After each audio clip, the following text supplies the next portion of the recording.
I knew something was wrong the moment I saw the dust cloud rolling up from my south quarry pit on a Tuesday afternoon when no one was supposed to be there. My name is Kevin Kramer, and I run Kramer Stone and Aggregate just outside Prescott, Arizona, a business my grandfather started back in 1967.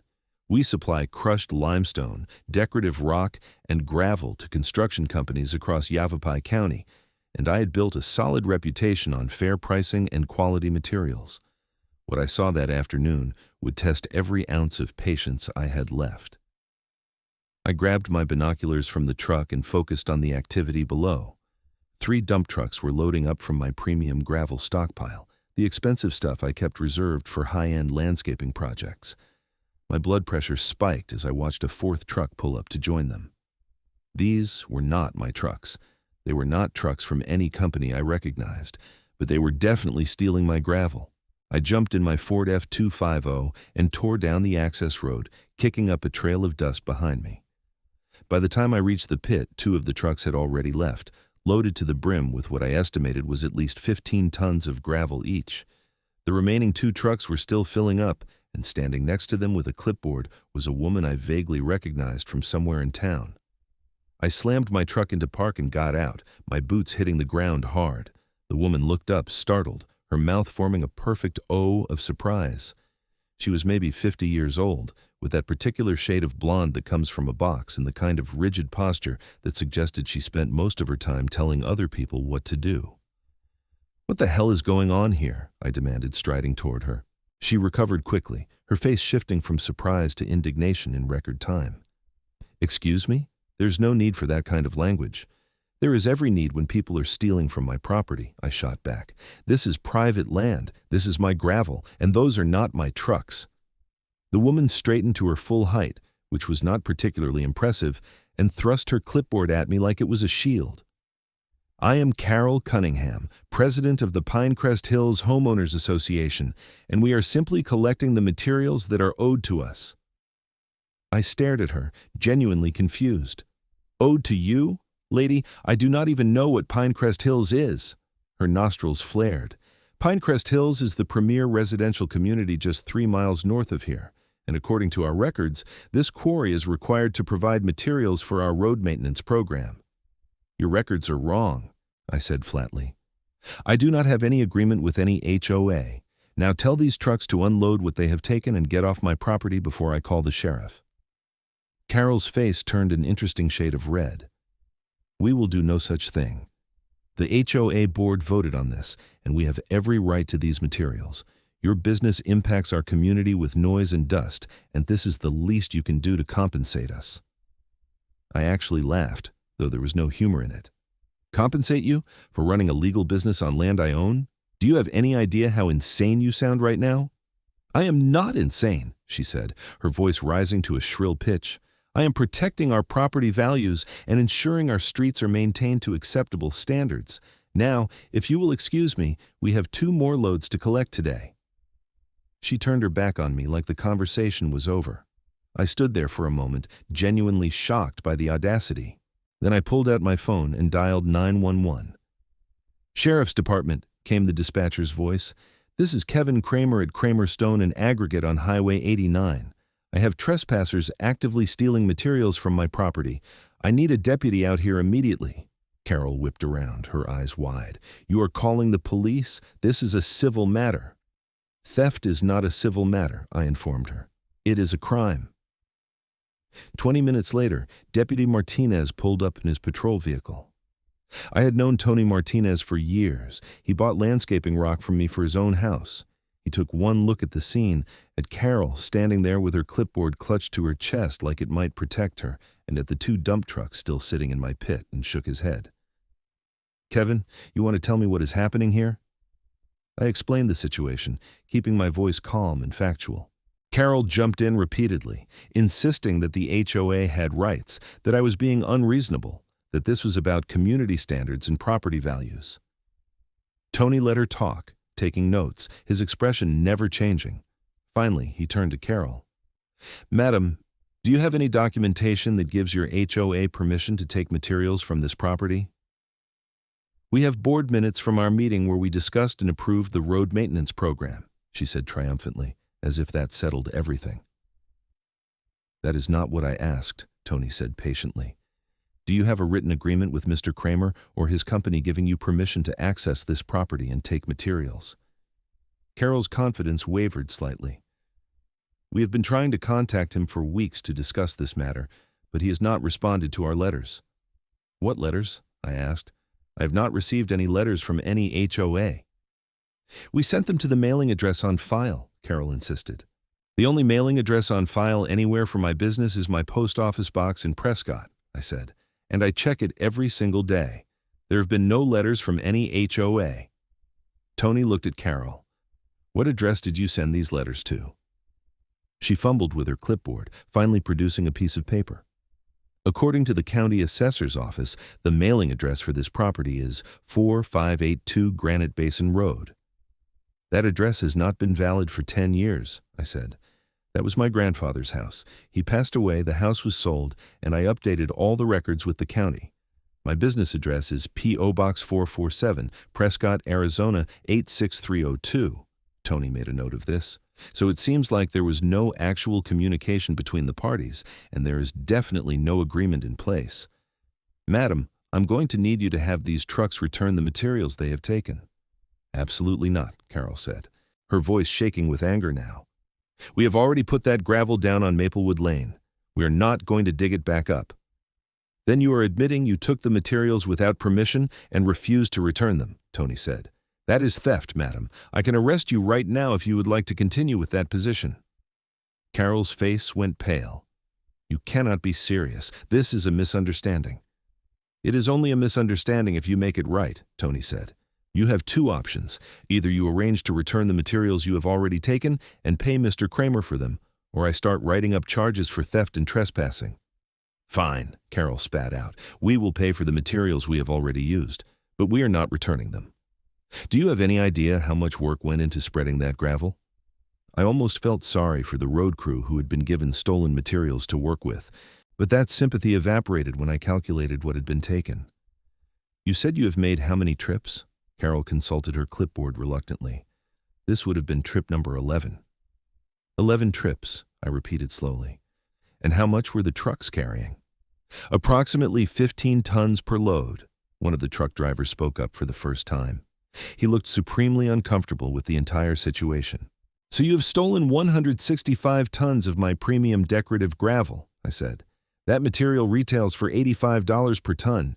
You owe me $14,025. Carol looked like I had slapped her. $14,000? That's ridiculous. We can buy gravel at Home Depot for $30 a bag. Then you should have shopped at Home Depot instead of stealing from me, I said coldly. And that is just the cost of the materials.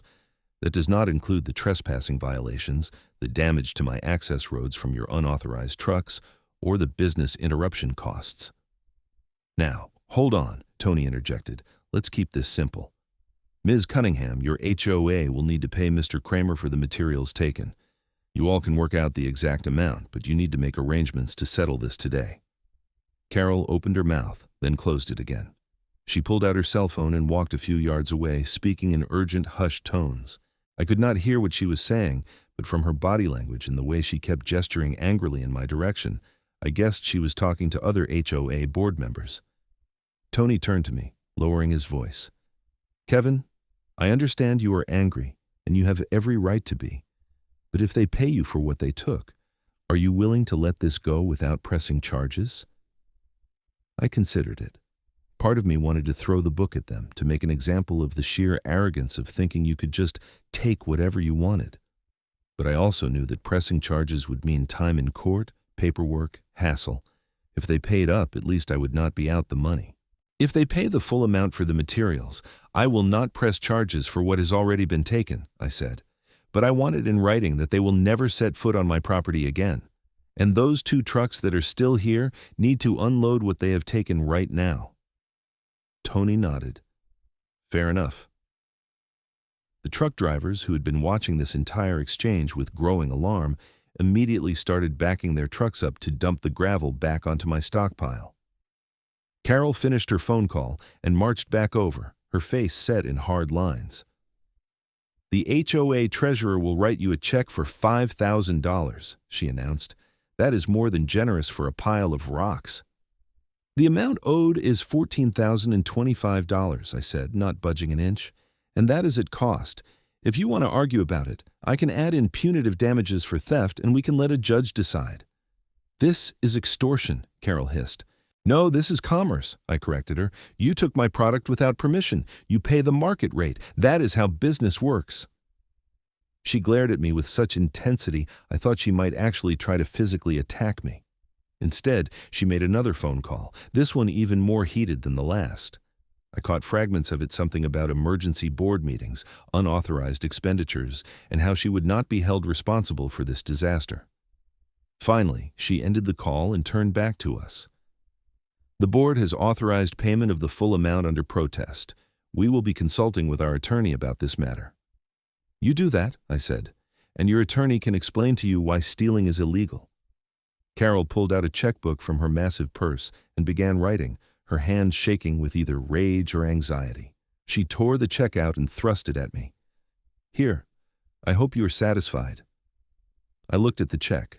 It was drawn on the Pinecrest Hills HOA account, signed by Carol as president, and made out for $14,025. "I will be satisfied once this clears my bank. If it bounces, we are right back to pressing charges." "It will not bounce," she said icily.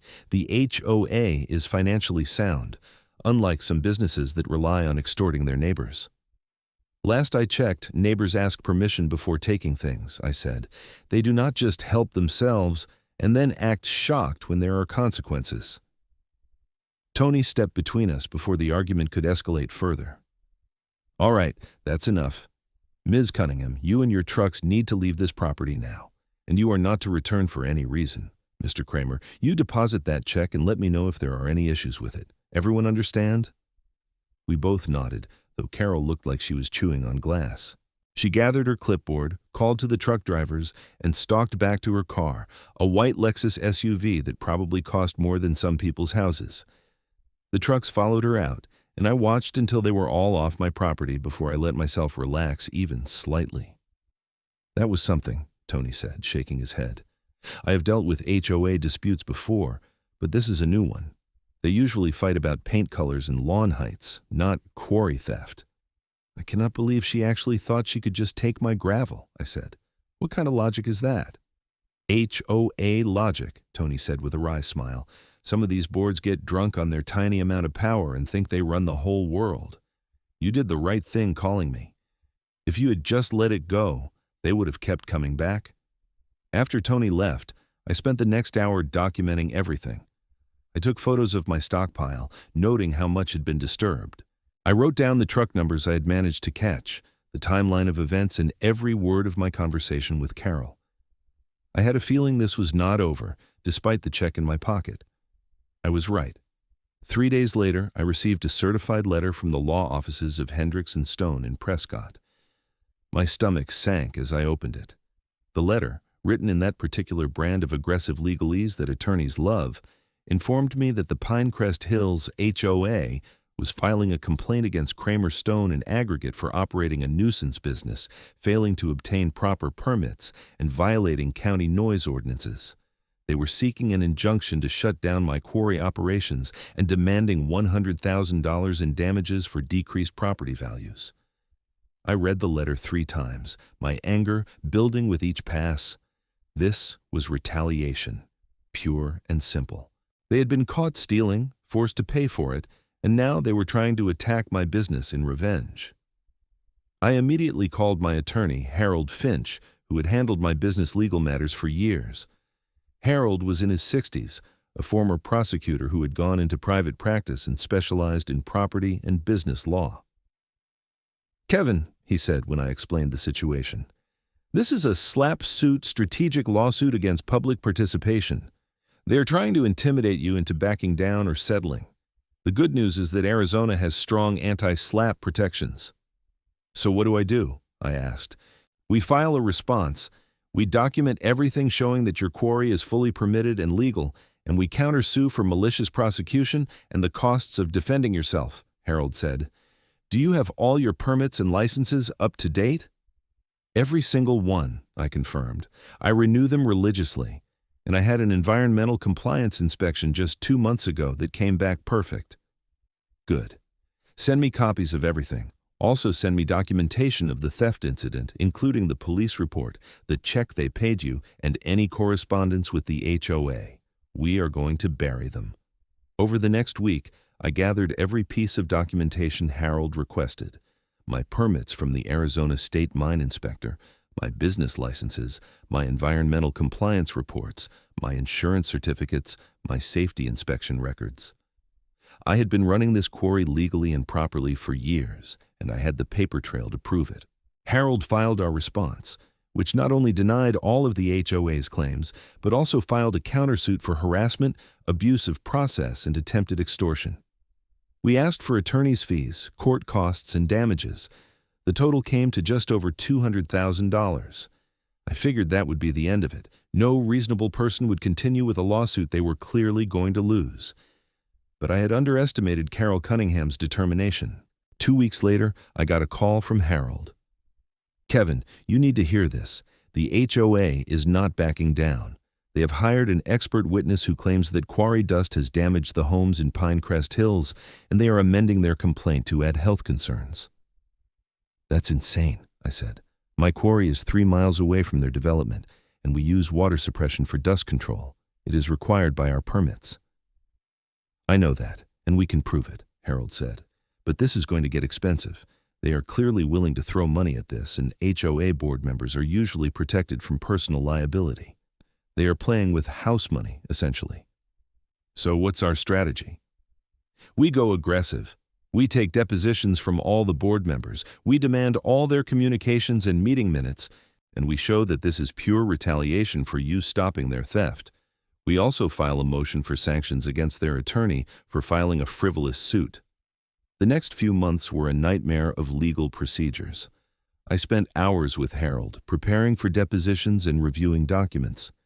The HOA's case was thin, their expert witness turned out to have dubious credentials, and their claims about property damage fell apart under scrutiny. But they kept pushing forward, filing motion after motion, each one requiring time and money to respond to. What really shocked me was when I started getting anonymous complaints to the county about my operation. Someone reported that I was operating outside my permitted hours. I was not. Someone claimed I was dumping hazardous waste. I was not. Someone said I was violating water usage restrictions. I was not.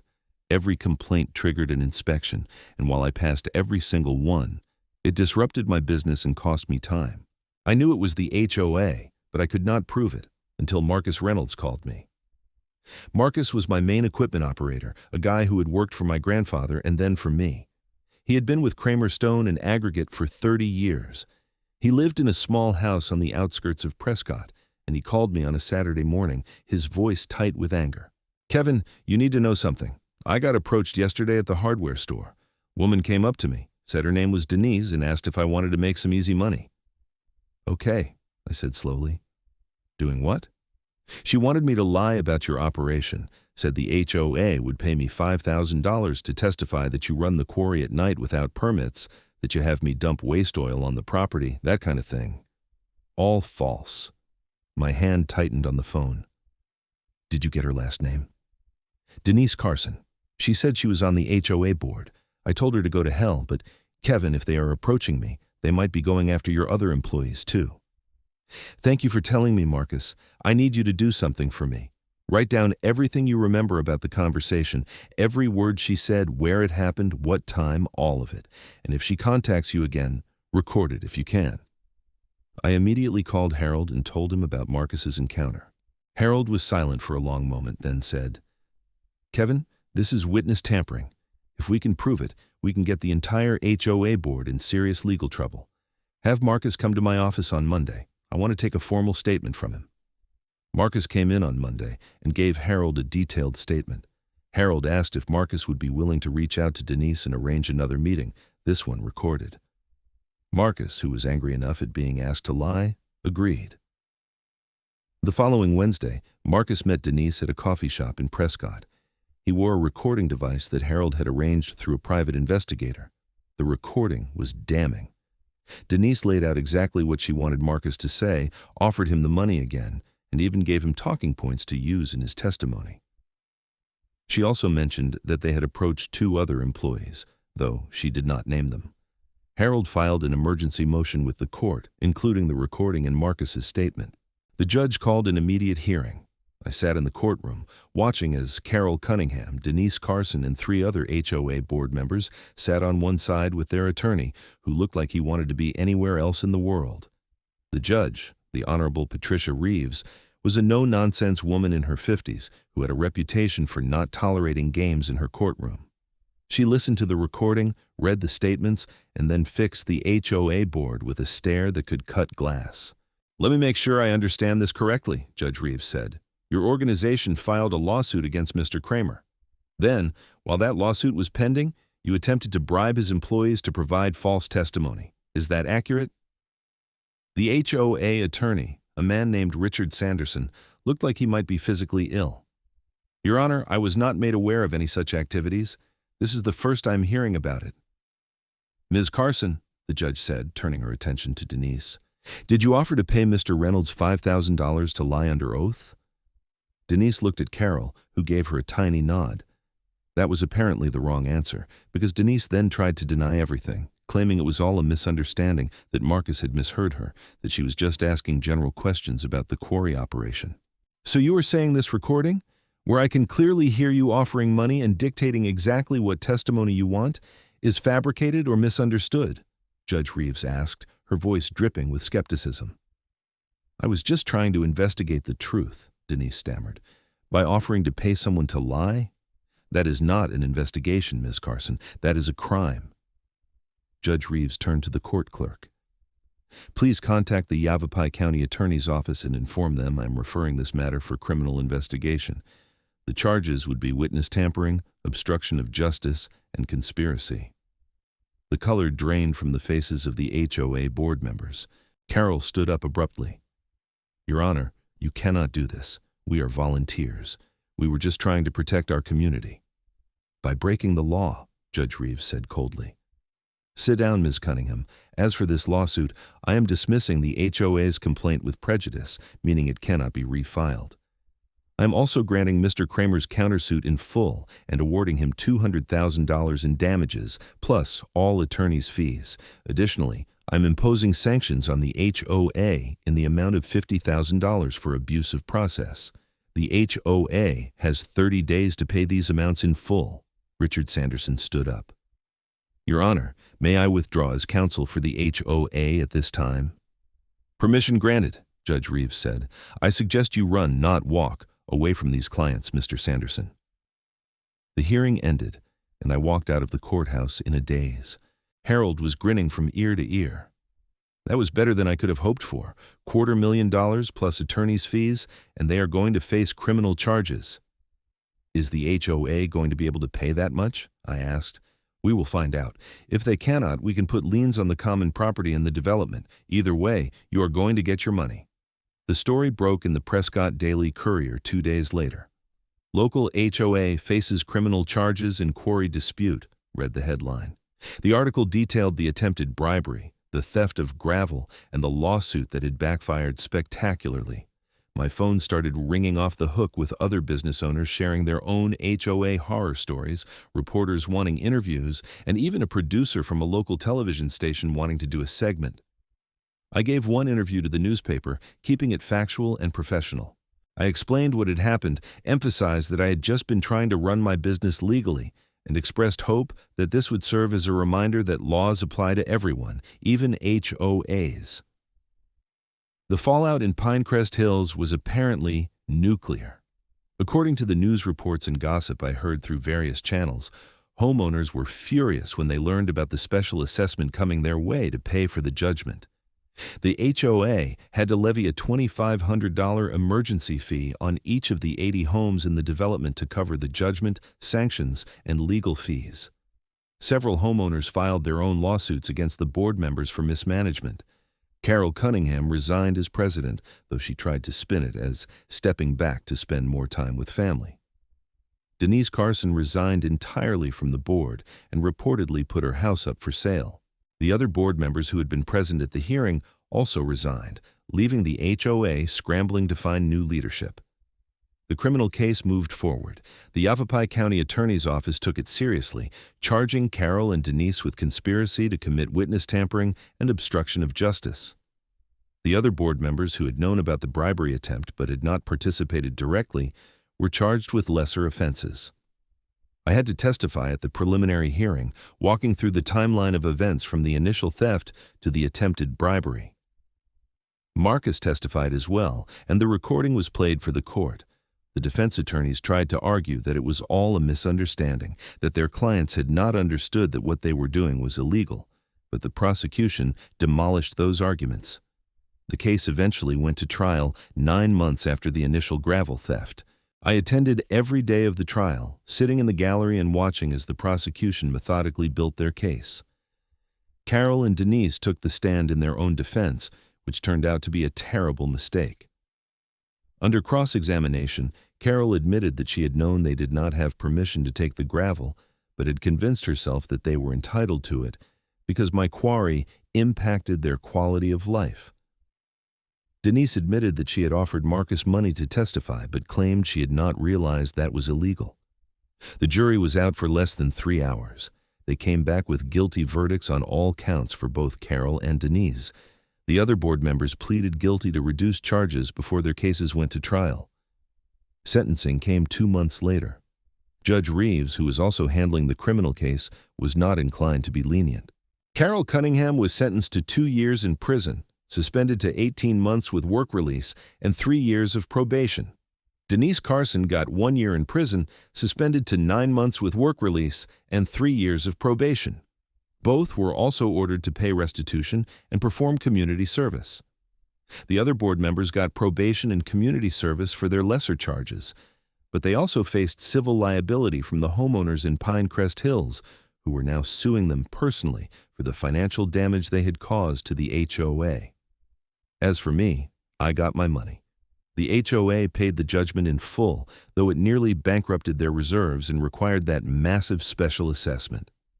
I used part of the money to upgrade my equipment, part to create a charitable fund for local trade schools, and part to install a state-of-the-art security system around my quarry to prevent any future theft attempts.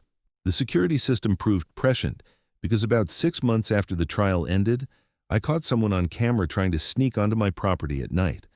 The sheriff's department responded to my call and arrested the trespasser, who turned out to be Carol's husband, apparently trying to sabotage my equipment in revenge for his wife's imprisonment. He was charged with attempted vandalism and trespassing, pleaded guilty, and got his own probation sentence. The publicity from the case had an unexpected benefit. My business increased by about 30% because other companies and homeowners wanted to support what they saw as a small business owner standing up to HOA overreach. I had to hire 2 additional employees to keep up with demand. I also started getting calls from other property owners dealing with HOA issues, asking for advice. I always told them the same thing. Document everything, know your rights, and do not let them bully you into accepting illegal behavior just because they claim to represent a community. The old Pinecrest Hills HOA essentially collapsed after the scandal. A new board was elected, and one of their first actions was to send me a formal letter of apology for the actions of the previous board. They also invited me to attend one of their meetings to discuss how to maintain good neighbor relations going forward. I attended that meeting, curious to see how the community had changed. The new board president was a retired engineer named Thomas Hoffman, a reasonable man who seemed genuinely embarrassed by what had happened. We had a productive conversation about mutual respect, following proper procedures, and how they could purchase materials from me at fair prices if they ever needed them in the future. "We are trying to rebuild trust with the community and with our neighbors," Thomas said. "What happened before was inexcusable, and it cost everyone dearly. We want to make sure it never happens again." I appreciated the gesture, though I kept my security system active and my documentation thorough. Trust had to be earned, and it would take time. About a year after the trial, I was at the quarry on a Saturday morning doing some routine maintenance when a car pulled up. I tensed for a moment, then relaxed when I saw it was just someone in a Honda sedan, not threatening. A woman got out, probably in her 30s, and approached cautiously. "Mr. Kramer? I am Jessica Martinez. I live in Pinecrest Hills." "What can I do for you?" I asked, keeping my tone neutral. "I just wanted to thank you," she said. I know that sounds weird, but the old HOA board was a nightmare for everyone. They were constantly harassing people about minor violations, levying fines for nonsense, and spending our money on their pet projects. What happened with you exposed all of that, and it led to a complete house cleaning. The new board actually listens to homeowners. They are transparent about finances. They follow the rules. It is like living in a completely different neighborhood now. "I'm glad something good came out of it," I said, though I wish it had not had to happen the way it did. "Me too," she agreed. "But sometimes people need to face real consequences before they understand that their actions matter. Anyway, I just wanted you to know that most of us had no idea what Carol and her cronies were doing, and we were horrified when we found out. You had every right to do what you did." After she left, I thought about everything that had happened. From that first moment when I saw trucks stealing my gravel to the trials and convictions, it had been nearly 2 years of stress, legal bills, and uncertainty. But I had stood my ground, insisted on accountability, and ultimately prevailed. The quarry continued to operate successfully. I expanded into a new line of decorative stones, added a small retail section for homeowners who wanted to buy directly, and even started offering delivery services. My grandfather would have been proud to see how the business had grown and adapted. I framed the newspaper article about the case and hung it in my office, not as a trophy, but as a reminder. A reminder that standing up for what is right matters even when it is difficult. A reminder that no one is above the law, regardless of what position they hold or what organization they represent. And a reminder that sometimes the smallest acts of theft or dishonesty can unravel into massive consequences when people refuse to take responsibility for their actions. Every now and then, I drive past Pinecrest Hills and see the streets with their properly purchased and installed gravel. The roads look nice, well maintained by a competent crew working with legally obtained materials. Sometimes I think about how different things could have been if Carol Cunningham had simply called me, explained what they needed, and offered to purchase materials at a fair price. I would have probably given them a volume discount and been happy to have a local customer. But that is not what happened. Instead, she decided that her authority as HOA president gave her the right to take what she wanted without asking, without paying, without consequences. She learned the hard way that actions have consequences, and the legal system, for all its flaws, still works when people stand up for themselves and demand accountability. Marcus still works for me, now as my operations manager with a significant raise. He got a kick out of being the hero of the story, the guy who stood up to attempted bribery and helped bring down a corrupt HOA board. I made sure everyone knew what he had done, and his integrity earned him respect throughout the local business community. Harold Finch retired about 6 months after the case concluded, though he jokes that he went out on a high note. He sent me a bottle of excellent scotch with a note that said, "Thanks for the most entertaining case of my career. Enjoy running your quarry in peace." As for Carol Cunningham and Denise Carson, I honestly do not know what happened to them after they completed their sentences. I heard through the grapevine that Carol got divorced, which I suppose is not surprising given the stress and financial fallout. Denise apparently moved out of state to start over somewhere else. I do not wish them ill, but I also do not feel sorry for them. They made choices, broke laws, and faced the consequences. That is how it should work. The whole experience taught me several valuable lessons about dealing with difficult people and organizations. First, document everything. Every interaction, every transaction, every communication. In the digital age, there is no excuse for not having a paper trail. Second, know your rights and be willing to stand up for them. Bullies count on people backing down to avoid confrontation. When you refuse to be intimidated, they often crumble. Third, work within the system. I could have handled the theft a dozen different ways, some of them very satisfying in the moment but ultimately counterproductive. By calling law enforcement, working with my attorney, and letting the legal system function as designed, I achieved a result that actually mattered and set precedent. I also learned that most people are reasonable if you give them the chance. The new Pinecrest Hills board, the homeowners who reached out to apologize, even some of the employees who had worked for the old board and were horrified by what had happened, these were good people who had been led astray by a few individuals drunk on small-scale power. Once those individuals were removed, the community healed and moved forward. Running a business in a small community means your reputation matters. Word spreads fast, both good and bad. The way I handled the situation earned me respect and goodwill that translated into increased business and opportunities. If I had been vindictive or unreasonable, or if I had been wrong about my legal standing, the outcome could have been very different. But because I knew I was in the right and conducted myself professionally throughout, even people who might have sympathized with the HOA initially came around to my side once they saw the evidence. I still deal with my share of difficult customers in challenging situations. Running a quarry is not easy work. Equipment breaks down, deliveries get delayed, weather interferes with operations. But after dealing with the Pinecrest Hills HOA saga, normal business problems seem manageable by comparison. When a contractor complains about a delayed delivery or a customer wants to haggle over pricing, I can handle it calmly because I know what real conflict looks like. The security system I installed has paid for itself several times over, not just in preventing theft, but in providing peace of mind. I can check the cameras from my phone, monitor activity at the quarry even when I'm not there, and respond quickly to any issues. The system has caught a few more attempted trespasses over the years, though nothing as brazen as the HOA's gravel theft. Usually it is just kids looking for a place to party or curious neighbors wandering where they should not be. A quick call from me usually resolves it without needing law enforcement involvement. I also became more active in local business organizations after the case. I joined the Prescott Chamber of Commerce and started attending county planning meetings when issues affected my industry.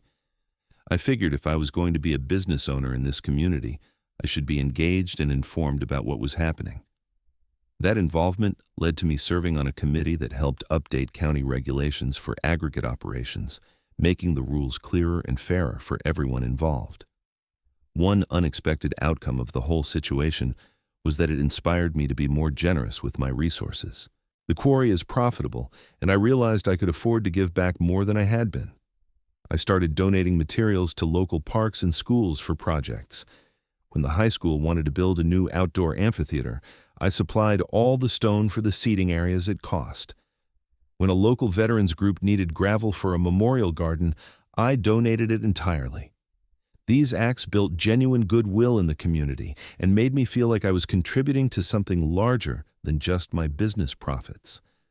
Looking back on everything, I sometimes wonder what would have happened if I had not driven down to the quarry that particular Tuesday afternoon. Would the theft have continued unchecked? How much would they have taken before I noticed? Would they have become bold enough to steal equipment or damage facilities? I will never know because I was there at the right moment to stop it before it spiraled further out of control. The incident also made me more aware of HOA issues in general. I had never given much thought to homeowners associations before, but after my experience, I started paying attention to news stories about HOA, overreach, and abuse. It turns out my case was far from unique. HOAs across the country have been sued for everything from discriminatory enforcement of rules to embezzlement of funds to outright harassment of homeowners. Some HOAs serve a legitimate purpose and are run by reasonable people. Others become little fiefdoms where petty tyrants make life miserable for everyone around them. I have been contacted by several news outlets and even a couple of podcasters who wanted to feature my story as an example of standing up to HOA abuse. I did a few of those interviews because I thought it was important for people to know that they do not have to accept illegal behavior just because it comes from an organization with official-sounding authority. The interviews led to me connecting with other business owners and property owners who had similar experiences, and we shared strategies for dealing with these situations. One thing I emphasize whenever I talk about the case is that I did not set out to destroy the HOA or hurt the homeowners in Pinecrest Hills. I just wanted to protect my property and my business. The escalation that occurred happened entirely because the HOA board chose to double down on their illegal actions instead of admitting fault and making it right. If they had returned the gravel and apologized after that first confrontation with Deputy Martinez, that would have been the end of it. If they had dropped their retaliatory lawsuit after I filed my countersuit, we could have settled quietly. If they had not attempted to bribe my employee, they would not have faced criminal charges. At every step, they had off-ramps available, but they chose the path of greater conflict. The consequences they faced were the direct result of those choices. I think about Carol Cunningham sometimes and wonder what drove her to make such poor decisions. Was it ego, a sense of entitlement, frustration with feeling powerless in other areas of her life, leading her to overcompensate with her HOA authority? I will never know because we never had a real conversation about it. At the trial, she maintained that she had been acting in the best interests of her community, but I suspect even she did not fully believe that.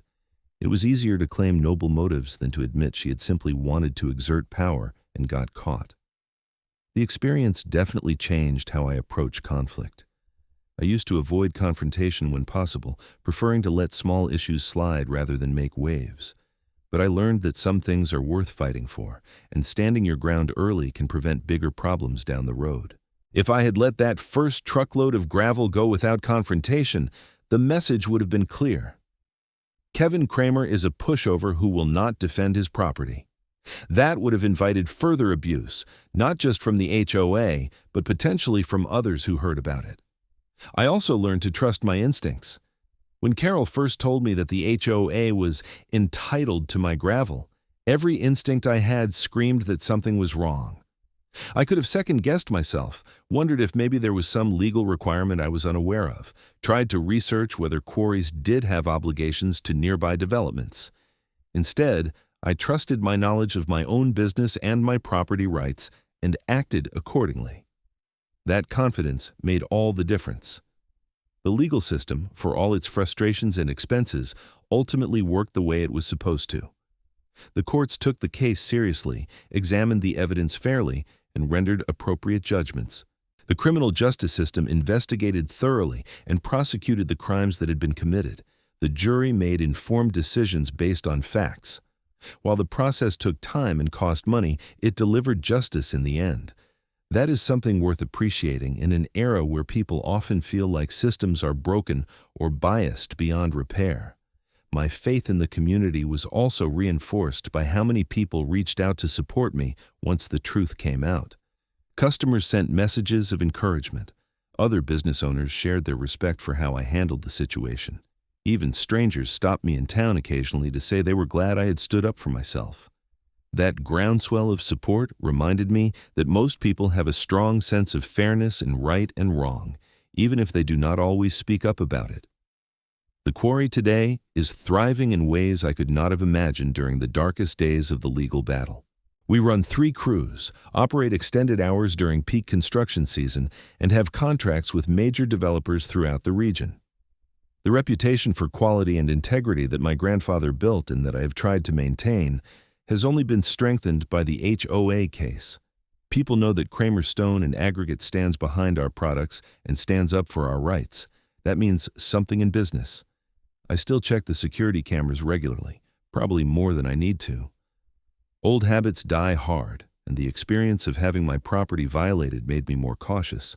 But it is a healthy caution, one that keeps me alert without making me paranoid. I know the difference between normal activity and suspicious behavior, and I respond appropriately to each. The special assessment that Pinecrest Hills homeowners had to pay became something of a legend in local HOA circles. Other HOAs in the area apparently used it as a cautionary tale in their board training, an example of what happens when boards exceed their authority and act without proper legal guidance. Some HOAs even invited me to speak at their meetings about the importance of communication and following the law. I declined most of those invitations, not wanting to become a professional HOA critic, but I did speak at a few community forums about property rights and conflict resolution. Marcus and I sometimes joke about the whole situation, how what started as a routine day at the Quarry turned into a multi-year legal saga that ended with criminal convictions and major financial judgments. He has a framed copy of the newspaper article in his office, too, and he tells the story to new employees as a lesson in integrity and standing up for what is right.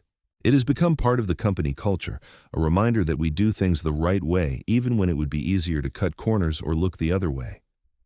As I write this, sitting in my office overlooking the quarry pit where it all started, I can see crews working efficiently, trucks coming and going, the whole operation running smoothly. The business my grandfather started almost 60 years ago continues to grow and adapt. The dust cloud I saw that Tuesday afternoon seems like it happened in another lifetime, though it was only a few years ago. The lessons I learned will stay with me forever.